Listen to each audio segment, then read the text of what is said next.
언론, 여긴 국민 라디오.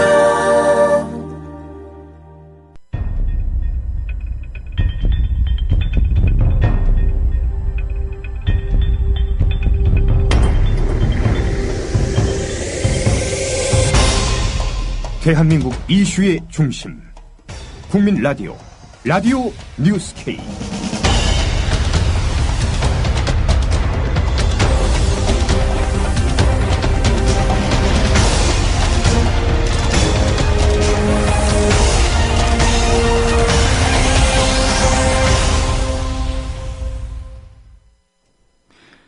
여러분 안녕하십니까? 6월 9일 라디오 뉴스 K입니다. 육사지방선거에서 재선에 성공한 박원순 서울시장이 차기 대선 후보 선호도 1위로 급부상했습니다. 박 시장이 대선 후보 선호도 조사에서 1위를 차지한 것은 처음입니다. 한국일보에 따르면 여론조사기관 코리아 리서치에 의뢰해 지난 금요일 전국 성인 남녀 1000명을 대상으로 차기 대선 후보 선호도를 조사한 결과 응답자의 17.5%가 박 시장을 꼽아 1위를 차지했습니다. 박 시장은 서울에서 19.8%의 지지를 얻은 것을 비롯해 경기와 인천에서도 19.4%를 기록했으며 출신지인 경남 지역에서도 비교적 높은 수치를 나타냈습니다. 새정치민주연합 문재인 의원이 13.6%로 2위를 차지했고 새정치연합 안철수 공동대표가 12.2%로 3위에 그쳤습니다.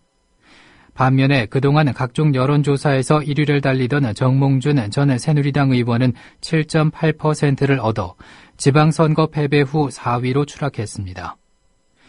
이번 조사는 유무선 이미전화 걸기 방식으로 진행됐으며 표본 오차는 95% 신뢰 수준의 플러스 마이너스 3.1%포인트입니다.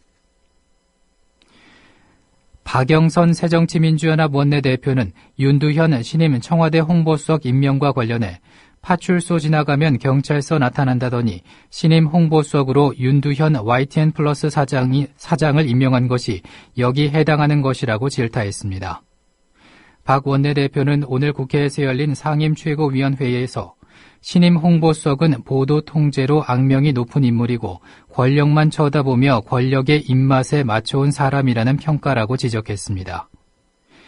KBS 기자 출신 표철수 최고위원도 대변인에 이어서 현직 언론인을 바로 홍보수석에 기용한 발상 자체도 문제지만 YTN 내부에서조차 신망 없고 권력 편향이 지극히 심한 사람을 홍보수석에 임명하면서 균형감 있는 사고를 하고 소통의 적임자라고 하는 것은 속아 웃을 일이라고 동조했습니다. 금태섭 대변인의 발표 내용입니다. 첫째로 현직 언론인을 곧바로 청와대 홍보수석에 임명하는 것의 문제점을 지적하지 않을 수 없습니다. 두 번째로 윤두현 사장이 지난 정권 때부터 정권의 눈치만 보는 전형적인 해바라기형 언론인의 모습을 보여왔다는 점입니다. 만기칠남, 불통의 정부 운영을 바꾸겠다는 청와대가 홍보수석 인사부터 소통과는 정반대의 인물을 임명하는 것은 정말 걱정스러운 일입니다. 청와대는 제발 각성하기 바랍니다. 새누리당 윤상현 사무총장은 육사지방선거에서 통합진보당 후보들이 여당 후보 낙선을 명분으로 잇따라 사퇴한 것에 대해서 6월 임시국회에서 국고보조금 먹튀 방지법을 반드시 처리해야 한다고 주장했습니다. 윤 사무총장은 오늘 새누리당 비상대책위원회 회의에서 부산과 울산, 경기, 강원도에서 지방선거에 나선 통진당 후보들이 줄줄이 사퇴했는데 국고보조금을 환수하는 게 정상이지만 현행법이 그렇지 않다며 이같이 밝혔습니다. 윤 사무총장은 특히 지난 대선 때 통진당 이정희 후보가 국고보조금 27억 5천만 원만 챙긴 뒤 당시 새누리당 박근혜 후보를 비난하며 사퇴했고 이를 계기로 정치자금법 개정안이 발의됐지만 야당이 협조할 의사를 내비치지 않고 있다고 비판했습니다.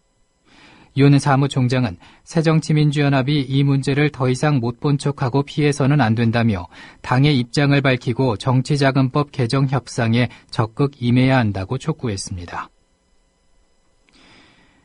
박근혜 정부 2기 내각을 이끌 국무총리 후보로 오르내리고 있는 김영란 전 국민권익위원장이 총리직을 맡을 의사가 없다고 밝혔습니다. 김영란 전 위원장은 경향신문과의 인터뷰에서 청와대에서 검증 동의서를 쓰라는 연락을 받은 적이 없다. 총리는 사람과 정치, 행정 업무를 두루두루 알아야 하는데 저는 그렇지 못한 데다 소질도 관심도 없다며 이같이 밝혔습니다. 김 전 위원장은 저의 전문 영역은 법률이다. 앞으로도 법률 전문가로서 사회에 봉사하는 일을 하면서 살아가는 게 맞다고 생각한다고 말했습니다. KBS 추정 60분이 새누리당 김무성 의원의 딸 교수 임용 의혹을 제기해 논란이 커지고 있습니다. 추정 60분은 지난 토요일 방송에서 사학비리는 왜 끊이지 않나를 주제로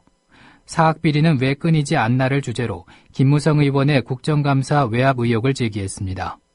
방송에 따르면 2013년 국회 교육문화위 국감에서 사학비리 혐의를 받고 있는 사립대 관계자를 증인으로 채택하기 위해서 수도권에 있는 이인수 수원대 총장을 명단에 넣으려 했으나 무산됐습니다.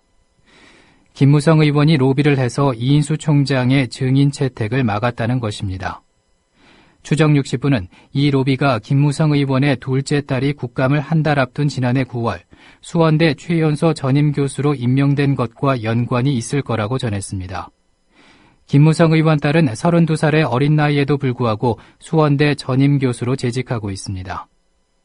이에 대해서 김무성 의원 측은 어제 당대표 출마 기자회견에서 정상적으로 응해 치열한 경쟁을 뚫고 교수에 임명됐다. 보도는 사실과 전혀 다르다고 해명했습니다. 오늘 SBS 라디오와의 인터뷰에서 밝힌 말입니다. 지난 주말에 의혹이 하나 좀 나와서요. 여기도 여쭤봐야 되겠습니다. 사학비리 조사하기 위한 국정감사에서 외압을 행사했다. 특정 대학 총장의 증인 채택을 막았다. 이런 내용인데요. 따님이 이 대학 교수를 재직하고 있어서 지금 논란이 되고 있습니다. 이거 어떻게 된 건가요? 두 가지 포인트인데요. 예. 하나는 교육문화위원회에서 일반 증인 수십 명의 일반 증인 채택을 하기 위해서 여야 간사 간의 협상이 있었는데 이 합의가 되지 않아가지고 단 한 명의 증인도 채택이 안 되었습니다. 여야 합의에 따른 것이다 하는 그런 말씀이시군요. 그러니까 그것은 특정인 한 사람만 안 된 것이 아니라 원래 예상했던 수십 명의 증인이 단 한 명도 채택이 안 됐다 하는 점이 중요한 부분이고요. 새누리당 당권 경쟁이 막을 올리고 있습니다. 새누리당 5선 중진인 김무성 의원이 다음 달 14일 실시되는 새누리당 전당대회에 출사표를 던졌습니다. 김영삼 전 대통령의 상도동계 출신인 김 의원은 과거 원조 친박이었지만 지금은 비주류로 분류되고 있습니다. 재선에 이른바 비박계인 김영우 의원도 당권 도전장을 내밀었습니다.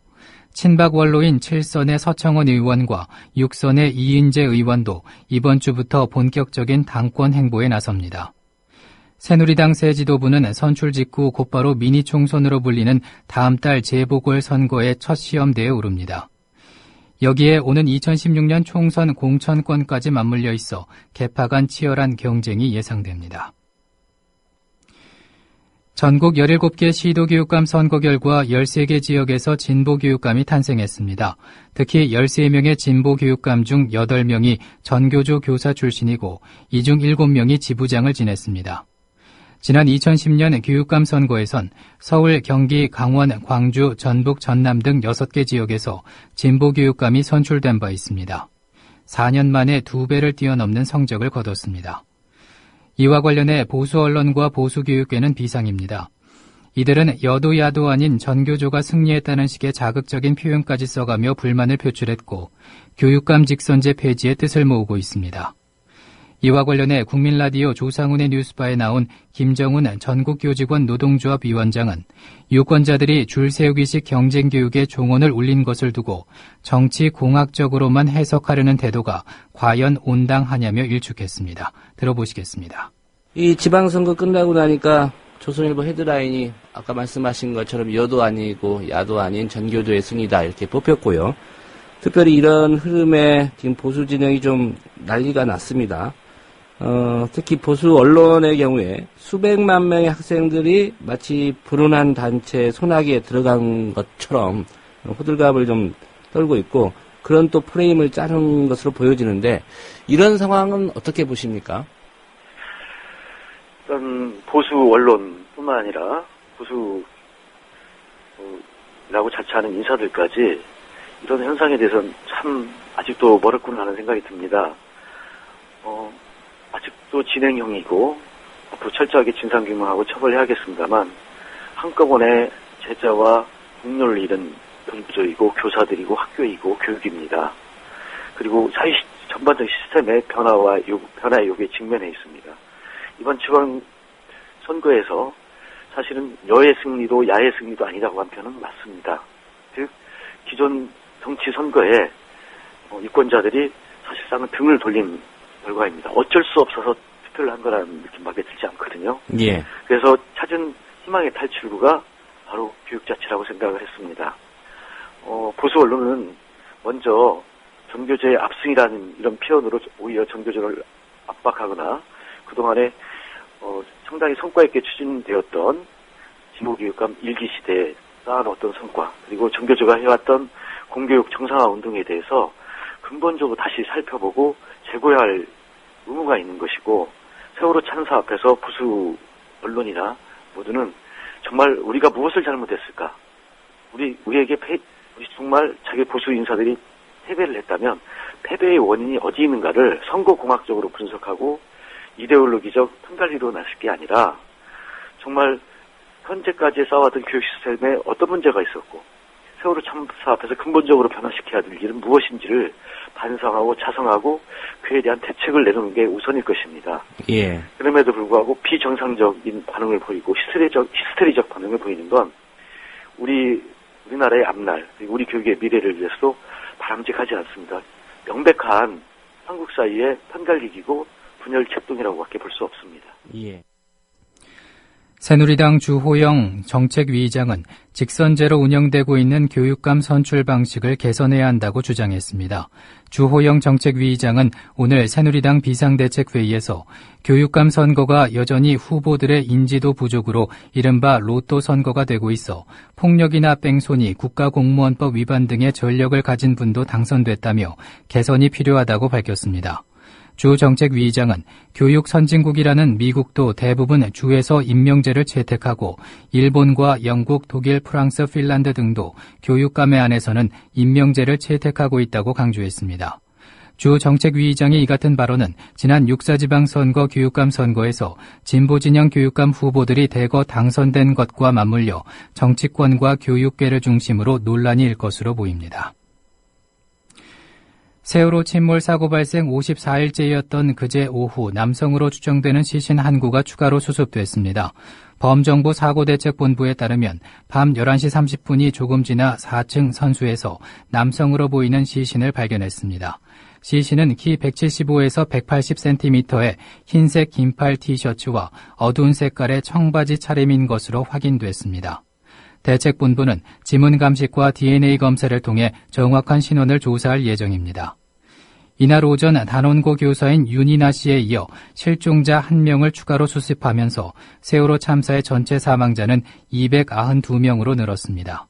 남은 실종자는 12명이 됐습니다. 오늘 오전 7시 신촌 세브란스 병원에서 세월호 침몰 사고로 숨진 일가족의 발인이 거행됐습니다. 이들 가족은 세월호에 탑승했다가 막내 7살 조모 군만 구조됐고 지난 4월 조 군의 어머니와 형의 시신을 인양했으나 아버지 조 씨의 시신이 이번 달 5일에야 발견돼 사고 발생 50여일 만에 장례를 치르게 됐습니다. 이어서 날씨입니다. 오늘 낮 더위가 계속되는 가운데 곳곳에 소나기가 내릴 것으로 보입니다. 낮 기온은 서울 29도로 중부지방은 어제보다 높겠고 부산 23도, 강릉 20도로 다소 선선하겠습니다. 수요일까지는 우산을 챙기셔야겠습니다. 곳곳에 소나기가 자주 지나겠고 동해안 지방은 지형적 영향으로 금요일까지 비가 내릴 것으로 보입니다. 서울의 지금 기온은 25.2도, 습도는 52%입니다. 라디오 뉴스K를 마칩니다. 아나운서 정승조였습니다. 국민 라디오